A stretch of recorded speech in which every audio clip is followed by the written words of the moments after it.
Danielle really needs to move on with her life. I mean, really.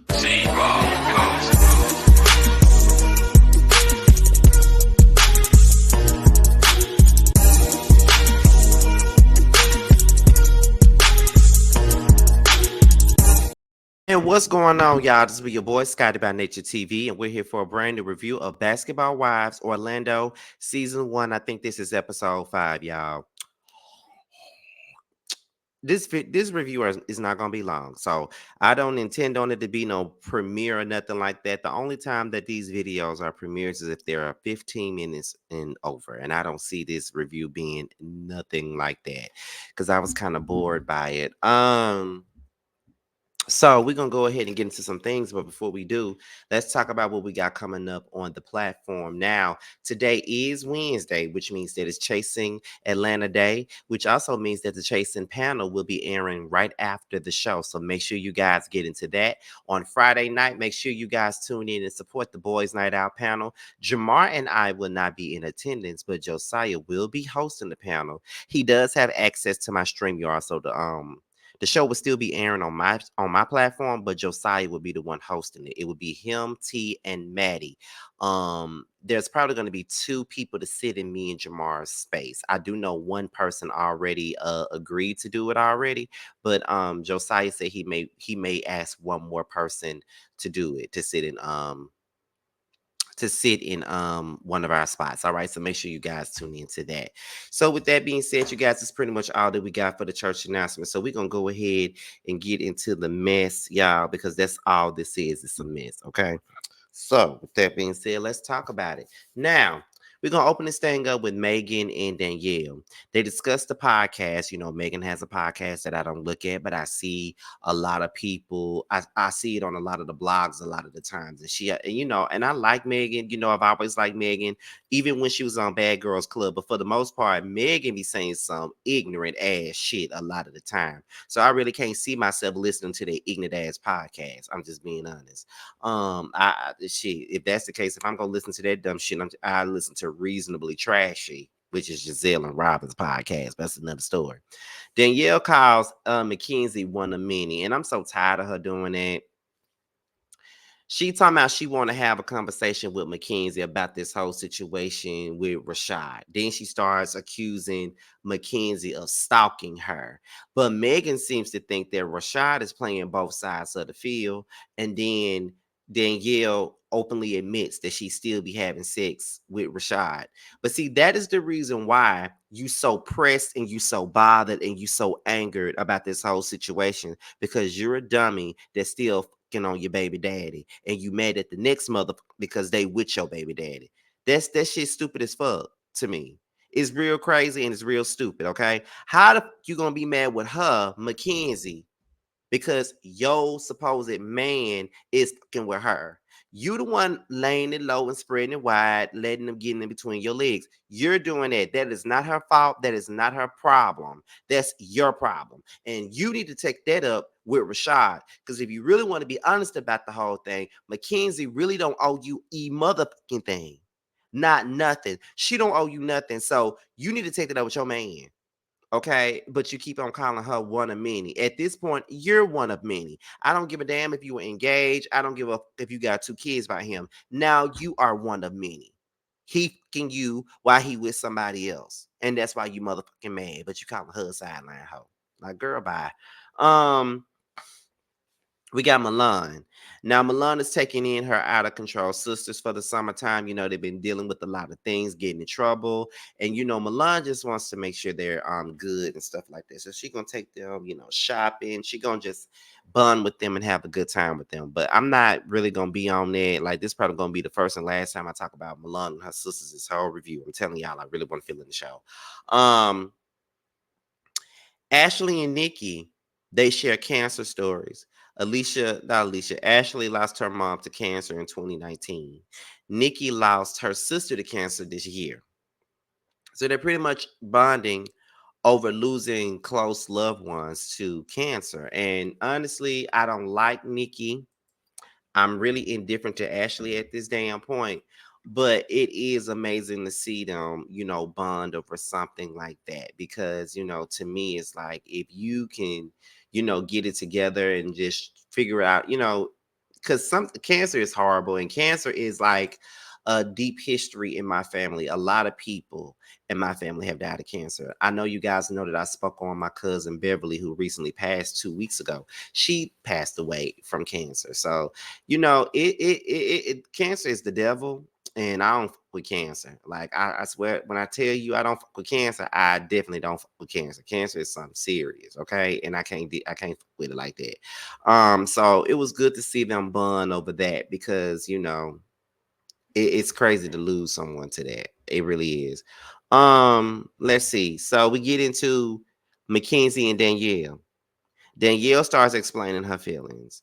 And she's, but even while she's explaining her feelings, it's still minute to me. I really don't give a what she's talking about, because at the end of the day, she's explaining these feelings to Mackenzie, which at the end of the day, it still ain't got nothing to do with Mackenzie. Mackenzie should not give a about what this mother talking about at all. I'm just being honest. She really should not give a damn about what this motherfucker is saying, because at the end of it all, like, Danielle is a dummy. And even when Mackenzie is trying to tell her side, Mackenzie is basically letting her know, you sitting up here running with the notion that I'm a side chick in this situation when I'm nobody's side chick. Like, I wasn't talking to Rashad while you was with him.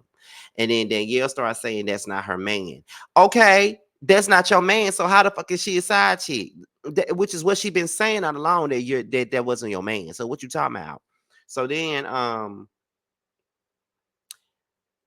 Mackenzie at this point is not trying to hear Danielle. You know what I mean? And Danielle is getting mad because, she's not trying to hear her.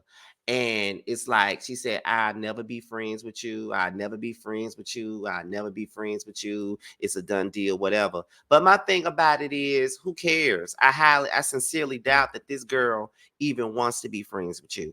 I don't even understand why Danielle thought that this conversation with Mackenzie was even gonna go anywhere. If you really want to be real with anything, like, I don't understand.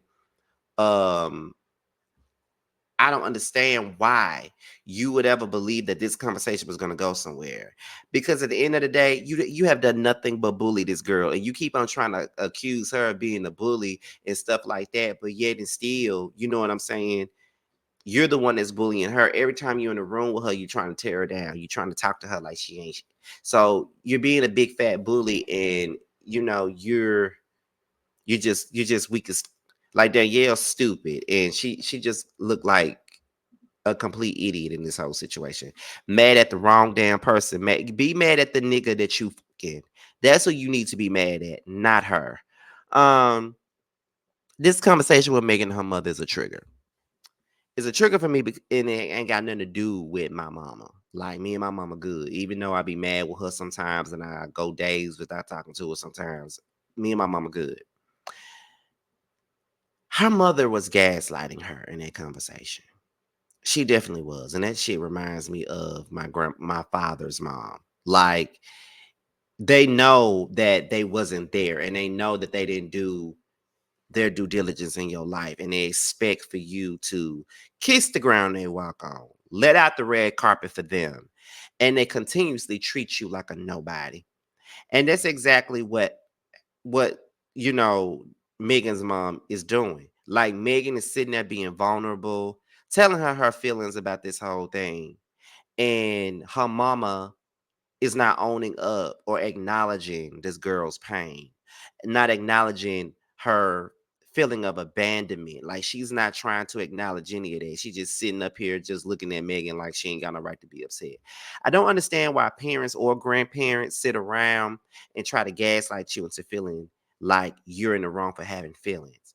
Absolutely not, because that is the reason why I don't really deal with my dad's mom like that, because I just feel like it's like, because at the end of the day, I've tried. You know what I mean? In my opinion, I've tried. Just like Megan sitting up there trying to have a conversation with her. I've tried. But I feel like my trying isn't good enough. So I just stopped. And I just made it a point to just not deal with people that's going to make me feel some type of way, or make me feel like I'm not worthy of being in their presence. And I just limit my whole conversation. Even I mean, it's just what it is. And people will say, well, that's your grandparents or that's your parent. You should do it, you should handle it this way. But they're not handling it that way. So why does it always have to be on the person that's hurt by the situation? I never understand that. And Megan did the right thing by getting up, walking away, because her mom was not trying to hear nothing she was saying. So we're at the birthday party for Mackenzie's daughter. Lindsay, with her messy pregnant ass, brings up Danielle. I don't know why she feels like it's okay. Like, ain't nobody called Lindsay out on nothing yet. And I believe they don't be calling her out because her ass pregnant, but I don't give a fuck about her being pregnant. I don't. Because at the end of the day, she keeps up shit. She really does keep up shit. And she needs to stop keeping up shit, is what she needs to stop doing. Okay? Because at the end of the day, you know what the going on. Why you bring up Danielle to this girl and you know at this girl's daughter's birthday party and you know that she don't fuck with her? That ain't make no sense. Milan is done with Danielle because she felt violated because Danielle put hands on her. And then Ashley says it's an island, it's two islands and a boat going back and forth. Yeah, I definitely agree with that. So we get into Megan, Morgan, and Danielle. Danielle discussed her meeting with Mackenzie and stuff like that, and she still got that same energy that she had in that meeting with Mackenzie. Um, then they started discussing Danielle's meeting with Mulan, and she said that she wanted to have that meeting with Mulan so they can move on. But here go Morgan, girl, Mulan. Mulan ain't nothing but a follower. She's a flip flopper. I don't with her. You know what I'm saying?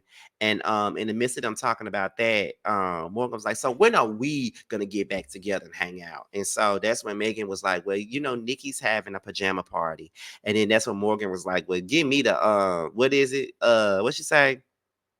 Send me the location." So they'll come to Nikki messy ass birthday, whatever this is, a pajama party. And apparently Nikki doing this so she can get everybody together. Nikki ain't doing nothing but keeping up shit like she been doing all season. And I hope she get called out about this shit at that damn reunion. So I gave y'all 12 minutes of my time. I told y'all this review was not going to be that long at all because it really ain't that much to talk about on here. So before we get up out of here, let's talk about it. Now, Tramiel has a brand new single out called Long Days. It's available everywhere. So make sure you guys purchase and stream the record. Bando has a record out called Bando's Dream, and it is now available on Spotify, Apple Music, as well as the YouTube. So with that being said, y'all, this will be your boy, Scotty by Nature TV. Be sure to like, rate, comment, subscribe, share this video, and also click on the notification bell so you could be notified whenever a video drops. And if you want to follow me on any form of social media, my Twitter, my Instagram, and my TikTok will be down below. With that being said, you guys, your boys up out of here. And until my next video, I will talk to you guys a little bit later. See you later.